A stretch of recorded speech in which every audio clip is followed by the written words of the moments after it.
Carlo Costa, BTEC Sport, Unit 12, PGO3. I'm going to be talking about the role of media in sport. So, basically, the media is a tool by which information is passed.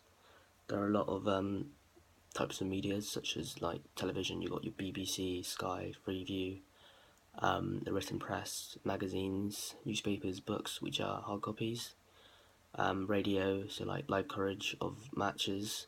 So usually commentators speak on the radio, so that viewers can and listeners basically can listen to like what's going on in the game and stuff, which links to interaction because you can actually phone in now. Electronic media, which is like basically the internet. So you got emails, Facebook, Twitter, podcast fan sites, and like chat rooms.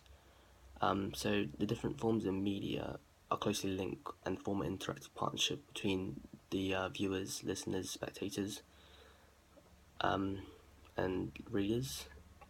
So experiences of sport. More people actually watch, listen, or read about sport rather than play it nowadays. So like the media has had a massive impact in this. There are other ways of experiencing sports now. One of the biggest ones is actually TV. So the broadcast rights. And Sky and BT have the main broadcast rights for like showing live coverage of sports, unless it's like if it's a massive event like for example the Football World Cup, it's usually shown in Freeview. So programs such as like BBC show these coverages. So it used to be that Sky had the massive market share of broadcast rights, but BT have upped the competition. I think it was last year that they actually bought the broadcast rights to be able to show the Champions League. So they bought that off of ITV, which is a massive like impact on experiences of sport, because it used to be that ITV you can view it for free, but now the spectators have to pay to actually watch Champions League, so they have to buy BT. So that's had a massive impact on them, and which is likely to boost their sales revenue, because Champions League is actually one of the biggest sporting competition in Europe. But the BBC shows a few like live live games, usually the FA Cup. So spectatorism is a thing where like fans watch the game live rather than staying at home and watching it. The problem is actually spectatorism is on the decline. So the media has a massive impact in this, because one of the main reasons is basically the costs of actually traveling. Well, usually traveling to this match, and also like actually paying for the ticket to get into the stadium. And as a result, clubs are actually losing attendance. And it is because it's easier to access, or there's easy access to like TVs,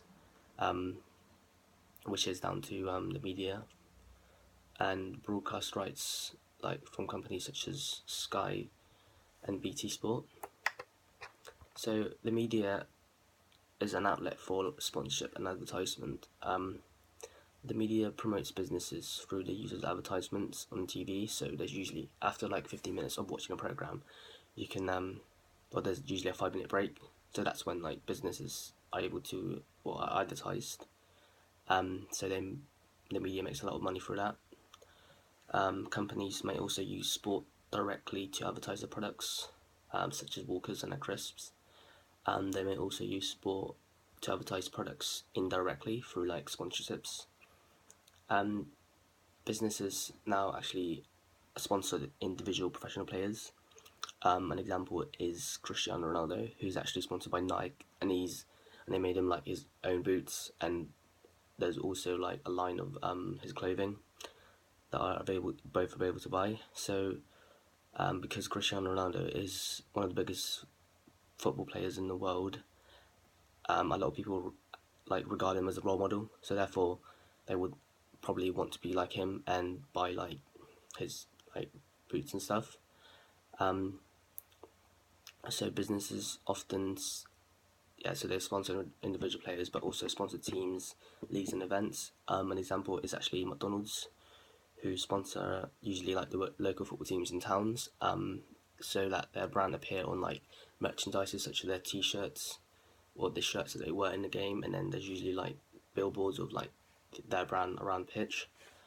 Another way that the media advertises itself is by funding through like schemes and programs.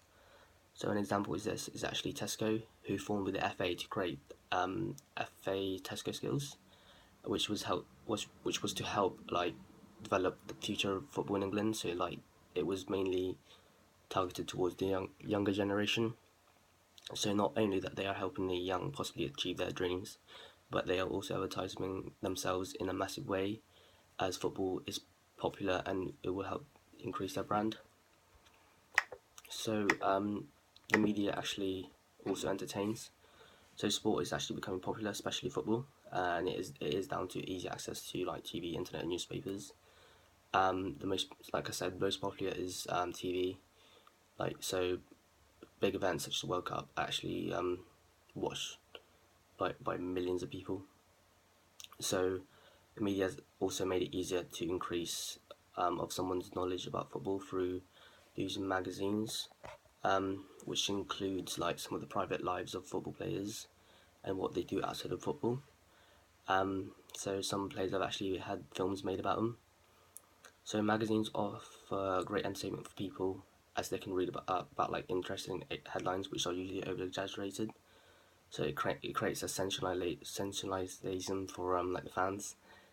So you are able to find about players and teams by browsing through the internet now as well. So like if a player is probably like playing good or something, you can like read more about them, which is always really interesting. So the media actually reports as well. So gender imbalance has always been a problem in sport, because men receive a lot more coverage, making women's sport less significant and less like televised. In football, there's rarely like any coverage on men's football. In women's football, I mean, and this is probably down to like lack of funding and lack of interest, which could like be due to the lack of, well, yeah, sponsorships and possibly role models.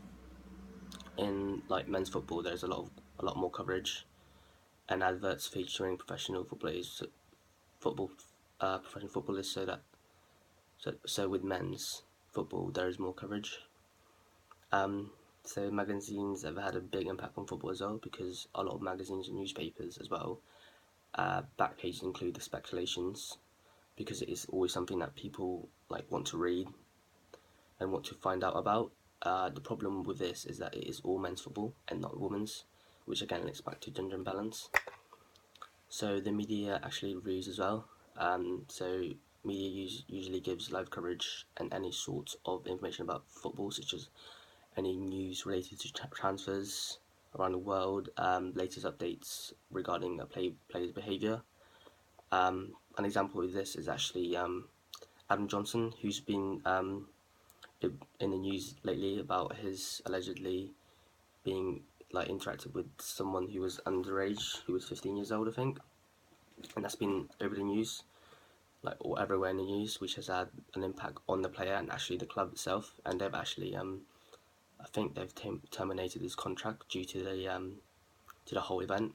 So that is down to the media, because they like to talk about these different events. So information can be, well, these reviews can be given out through like newspapers, radio, TV, etc., and also like websites. So BBC Sport website offers like news regarding scores, headlines, and general football news and stories which viewers can look at. So they also analyse, which is mainly like punditry. So during half time, these pundits, which are usually ex-professional football players, analyse how the teams are playing and what they're doing wrong and what they're doing badly. I mean, good. Sorry. So after the game as well, they analyse the overall performance and see who's been like the better team, and they usually rate how the players have played. So they debate all about all aspects of the game, from player performances, transfer rumours, big issues such as racism. So it has affected football because TV programs such as Match Today are viewed by many individuals and viewers in the UK. So it gives viewers to catch up like the day's matches, and listen to football pundits debating about games and looking at analysis. So this has got more people involved with the sport and more interested. So they obviously like to criticize as well. Um, so look at how a player performs and what they've done wrong, which is what most happens in the analysis. So in conclusion, um, the advantages of the media is that many athletes are paid to advertise and endorse their products, which adds like to their financial gains and also encourages people to buy whatever they are backing. Media funds a lot into sport as well, which as a result gains popularity and makes more people want to participate. And the media also allows to watch, learn, and sport like know sports news through TV, books, and magazines, which is good because they're increasing their knowledge about the sport. And also balance and healthy lifestyle is promoted through sport in the media, and also creates positive and determined role models for young people to aspire to be like. However, disadvantages are that the public ideas on sport or individuals in sport may be influenced by what the media have to say, and not everything they say is true and can be biased. Um, and they also tend to look at people's private lives, such as professional football players, and may pinpoint and show the negative sides, and which therefore making people see them as negative role models, which is mainly from like the headlines used. Some sports, such as women's football, are not as popular as men's football, and as a result, receive less coverage, and minority sports receive minimum coverage, which is all down to the media, obviously, because they have the power of when to what to show and when to show them. And also, some sport events are only available to people through pay-per-view, which is mostly boxing, and that's the role medium sport.